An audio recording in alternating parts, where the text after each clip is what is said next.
સુરત શહેરમાં લિંબાયત પોલીસ સ્ટેશનમાં હાલ ઊભેલા આ આરોપીએ એવા ફ્રોડ કર્યા છે જેને જોઈ આપ પણ ચોંકી ઉઠશો। જ્યાં એણે એક બે વાર નહીં 18-19 વાર તે પોલીસની ગિરફ્તમાં પણ આવ્યો છે, જેલવાસ પણ ભોગવ્યો છે, પણ આ ઠગબાજે અનેક વેપારીઓને ઠગ્યા છે। તેની આ ઠગાઈ કરવાની જો તમે સ્ટાઇલ જો તો આજના ટેકનોલોજીના યુગમાં લોકો પેમેન્ટ કરવા માટે જીપે અને પેટીએમ જેવા વિવિધ એપ્લિકેશનનો ઉપયોગ કરે છે। ત્યારે આ ભાઈ સીધો પહોંચી જતો હતો જ્વેલર્સની દુકાને।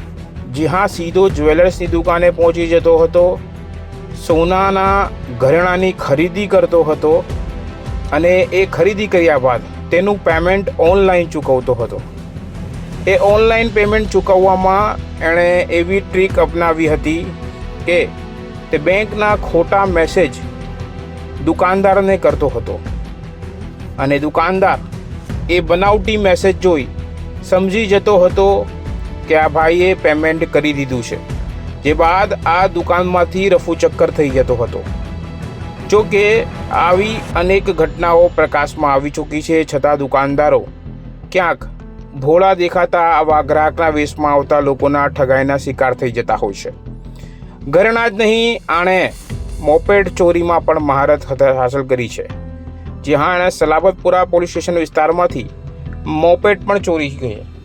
આ માત્ર ઠગબાજ નથી, પણ આ એક ચોર પણ છે કે જેણે બિંદાસપણે જ્વેલર્સની દુકાનમાં જઈ ઘરેણાં વીંટી એ તો ખરીદ્યા, પણ જ્યારે તેના આરામ માટે ફરવા માટે બર્ગમેન જેવી બાઇક પણ એણે ચોરી કરી। આ ઘરેણાં જ્યાંથી એણે ખરીદ્યા હતા તે દુકાનદારને આ વ્યક્તિ ગયા બાદ એ મેસેજ તપાસતા તેની ખરાઈ કરતા તેને માલુમ પડ્યું હતું કે તે ઠગાઈનો શિકાર બની ચૂક્યો છે। જી હા, તેણે ઠગાઈનો શિકાર બન્યાનું ખબર પડતા પોલીસને જાણ કરી હતી અને પોલીસે આ દિશામાં તપાસ હાથ ધરી હતી। પીસીબી ભગીરથ ટી ગઢવીએ જણાવ્યું હતું કે આ આરોપી ખૂબ જ માસ્ટર માઇન્ડ છે અને અનેક આ પ્રકારના દુકાનદારોને એ છેતરી ચૂક્યો છે, પણ કહેવાય છે કે આરોપી ગમે તેટલો શાતિર કેમ ના હોય, તે એકના એક દિવસ પોલીસના હાથે ચડી જાય છે અને એ ચડ્યા બાદ તેણે ચોરી કરેલ અને ઠગાઈ કરેલ માલ પણ ધીરે ધીરે પોલીસ રિકવર કરે છે। હાલ આ ઘટનામાં પણ સુરત શહેરના લિંબાયત પોલીસ મથકમાં જે ગુનો નોંધાયો હતો તેની તપાસ કરતા લિંબાયત પોલીસની ટીમે આ આરોપીને ઝડપી પાડ્યો હતો અને એ ઝડપાયા બાદ પોલીસે તેની ઇન્ટ્રોગેશન કરતા તેની તપાસ કરતા શું ખબર પડી, સાંભળીએ ડીસીપીને। લિંબાયત પોલીસ સ્ટેશન વિસ્તારમાં એક ગુનો રજીસ્ટર થયો હતો, જેમાં ચીટિંગનો બનાવ હતો। આ ઘટનામાં હકીકત એમ હતી કે એક વ્યક્તિ પોતે બાયર તરીકે જયશ્રી જ્વેલર્સ, જે મદીના મસ્જિદ પાસે આવેલી છે, ત્યાં ગયો હતો। બાયર તરીકે ત્યાં જઈ અને એણે 2,20,000ના ઘરેણાં ખરીદ્યા હતા।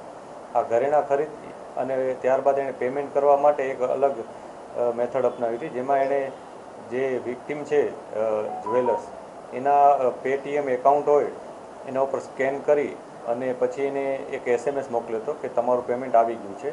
એણે આ પેમેન્ટ 2 ભાગમાં કરેલું હતું, એ રીતના એને પેમેન્ટનો મેસેજ મળ્યો હતો। એટલે જે વિક્ટિમ હતો એને એવું લાગ્યું કે એને પેમેન્ટ આવી ગયું છે, પછી આ જે વ્યક્તિ હતો ત્યાંથી નીકળી જાય છે ઘરેણાં લઈને।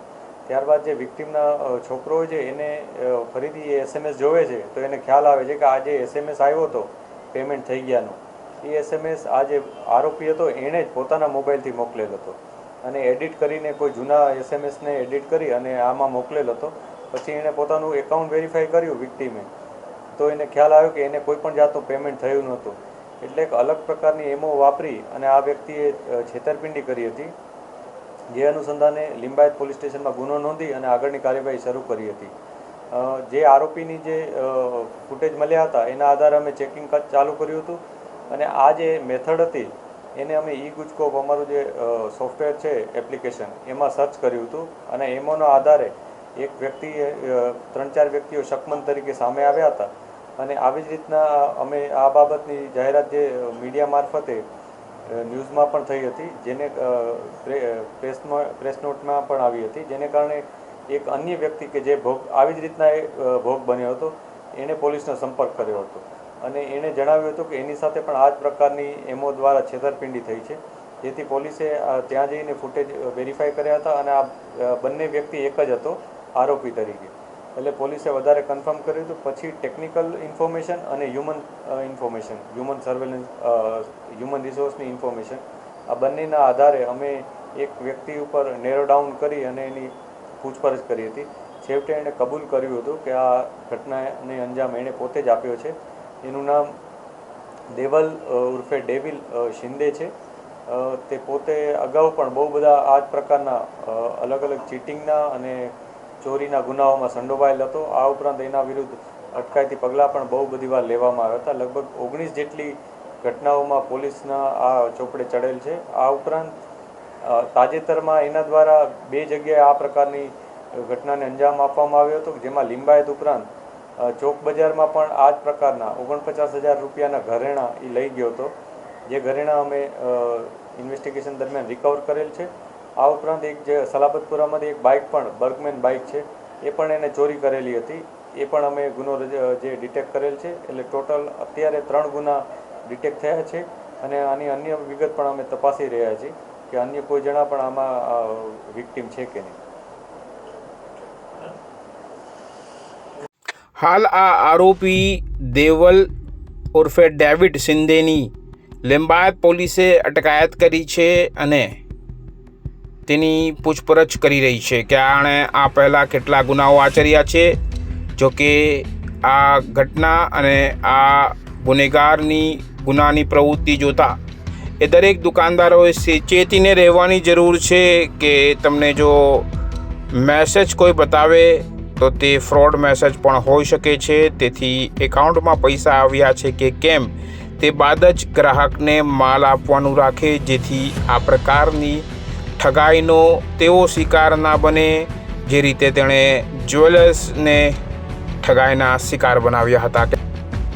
કેમેરામેન સાબિર અલી સૈયદ સાથે કાદિર શેખ, કર્તવ્ય ગુજરાત ન્યૂઝ, સુરત.